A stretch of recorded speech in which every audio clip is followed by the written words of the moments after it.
վերջին հաց մենք անցած շաբաթ տեսանք Գևամ Նազարյանի խայտարակ պահվածքը լրագրողների նկատմամբ հայոյանքը սպառնալիքը ինչի դրսևորում է։ Լսեք, դուք նորմալ վերաբերմունք եք պահանջում մի մարդուց, ով դավաճանեց, ստորացրեց, հրաժարվեց ամենասուրբ աստվածային երևույթից, սեփական որդու կյանքից ու արյունից։ Այդպիսի սրբապիղծ ոչնչությունից որը լավ բան սпасելը ինձ թվում է խելագարություն է։ Այսինքն պոռնիկը բացահայտեց իր էությունը ամբողջությամբ, վաճառված պոռնիկը։ Եվ Մեդվեդևի հայտարարությանը ծանոթ եք։ Երկու անուղեղ ռուսախոհներ, որոնք երազան խոսում են ռուսերեն, բայց անգլերեն խոսել են,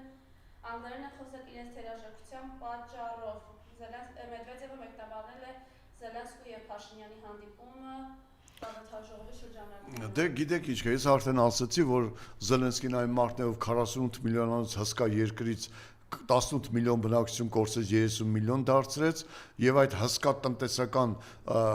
ասեմ ձեզ որ Ուկրաինայի հնայի 80%-ը ոչնչացված է 20%-ն է մնացել եւ Ուկրաինան 240 միլիարդ դոլարի պարկ ունի արդեն միջազգային կազմակերպություններին եւ միջազգային բանկերին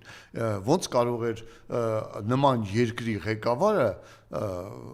նույնն էլ Հայաստանի Հանրապետությունը բանակը ոչնչացրած 15 միլիարդ դոլար պարքի տակ ընկած երկրի ղեկավարները ես նորից եմ ասում նմանը ըստ նմանին կգտանը այսինքն երկու տականք ազգուրած ազգակործան ոչնչություններ